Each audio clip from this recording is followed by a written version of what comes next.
अस्सलाम वालेकुम। अबरार रशीद आपकी खिदमत में हाजिर है।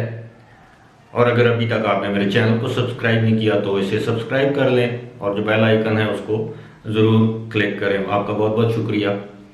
अक्सर आप लोग मुझसे सवाल करते हैं मुख्तलिफ हवालों से, ईमेल के ज़रिए, कमेंट्स में, और मेरी कोशिश होती है मैं आपके सवालों का दुरुस्त और मालूमात पर मबनी जवाब दूं। लेकिन आज मैं एक सवाल आपसे करने जा रहा हूं और इस सवाल की बड़ी अहमियत है और मैं ये सवाल ख़ास तौर पर अपने उन फॉलोअर से करूंगा जो इस वक्त यूएई में मौजूद हैं या वहाँ के रेजिडेंट हैं, आजकल छुट्टी पर पाकिस्तान आए हुए हैं।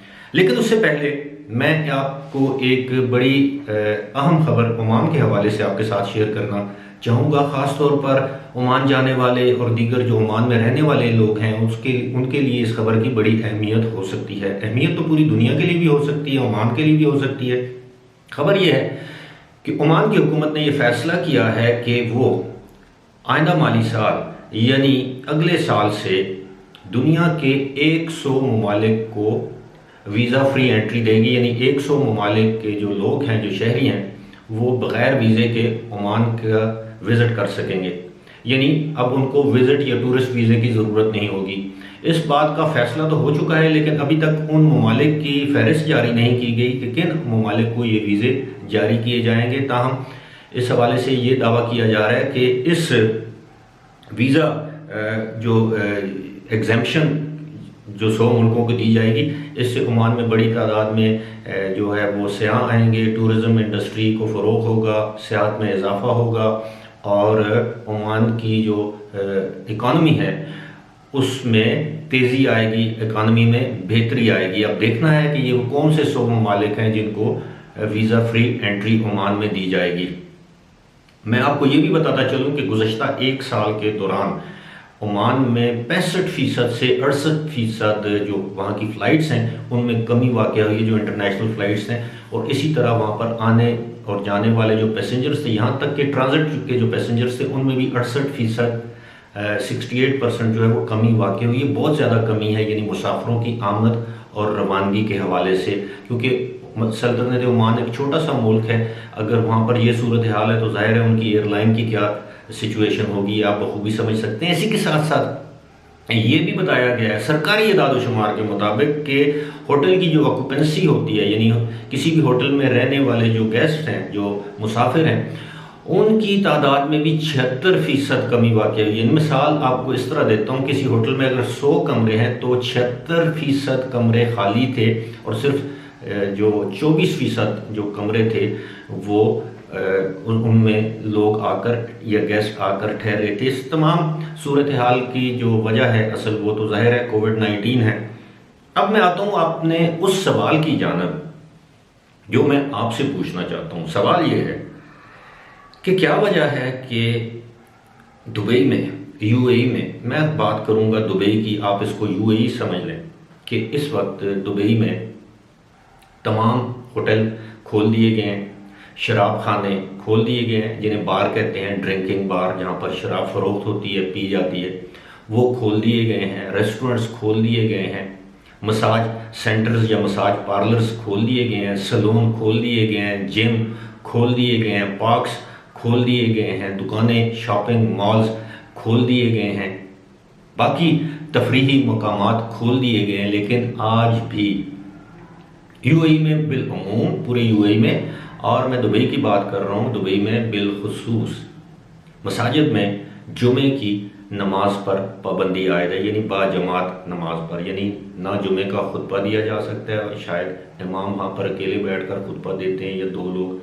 नमाज पढ़ लेते हैं। लेकिन आम पब्लिक के लिए जुमे की नमाज के लिए मसाजिद बंद हैं। बाकी नमाज आप पढ़ सकते हैं, जो भी उनके प्रिकॉशनरी मेजर्स हैं, हिफाजती और जो इक़दामात हैं या जो उनकी जो प्रोटोकॉल्स हैं उनको फॉलो करते हुए। और ये भी बताया गया है कि आप वज़ू वगैरह घर से करके जाएं और 10 मिनट के अंदर अंदर से 20 मिनट के अंदर, यानी नमाज अजान के बाद 20 मिनट के अंदर अंदर आपको मस्जिद से जाना पड़ेगा अपनी नमाज की अदायगी के बाद। आप मस्जिद में कुरान पाक की तलावत नहीं कर सकते। अब मेरे लिए एक बहुत बड़ा सवाल है, ये सवाल काफ़ी दिनों से मेरे जहन में था और मैंने सोचा कि मैं क्यों ना अपने फॉलोअर्स, अपने व्यूअर से पूछूं जो वहाँ पर मुकीम है, वहाँ पर रहते हैं, कि क्या वजह है कि जुमे की नमाज तो 5 वक्त की फ़र्ज़ है, लेकिन जुमे की नमाज की फजीलत ये है कि बताया ये गया है कि आप बाजमात तमाम नमाजें बाजमात अदा करें, लेकिन जुमे की नमाज के हवाले से खुसूसी इसको दर्जा दिया गया है कि आप खुतबा सुने, मस्जिद में जाकर बाजमात नमाज अदा करें। और इसके पीछे बहुत ही ज़्यादा हिकमत है। लेकिन मैं ये समझने से कासर हूँ कि हमने यहूदियों की आमदोरफ्त बग़ैर वीज़े के खोल दी है। हमने यहूदियों के लिए, इसराइलियों के लिए कोशर खाने के जो रेस्टोरेंट्स हैं वो खोल दिए हैं, उनके लिए खुसूसी एहतमाम किया जा रहा है, उनके लिए इंतज़ामात किए जा रहे हैं। यहूदियों की जो सबसे बड़ी जो सिनेगाग जिसे कहते हैं, उनका इबादत खाना है, वो हम खोल रहे हैं। लेकिन मुसलमानों के लिए बाजमात जुमे की नमाज पर पाबंदी आयद है। ये सब आप जानते हैं कि जब जुमे की नमाज होती है तो खुतबा सरकार की तरफ से, हुकूमत की तरफ से, अथॉरिटी की तरफ से एक ही खुतबा आता है लिखा हुआ, जो कि यूएई की तमाम मसाजिद में पढ़ा जाता है।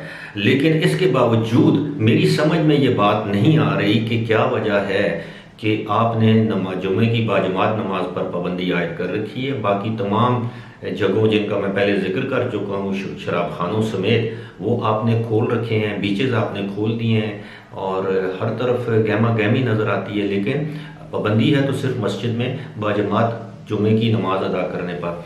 और एक इसके साथ ही एक ख़बर ये भी है कि अब यूएई में एक मरतबा फिर जिस बड़ी तादाद में केसेस सामने आ रहे हैं, मिसाल के तौर पर गुज़श्ता 24 घंटों के दौरान भी 1234 मज़ीद केसेस सामने आए, एक मौत वाक़ हुई, और जिसके बाद वहाँ पर अब जो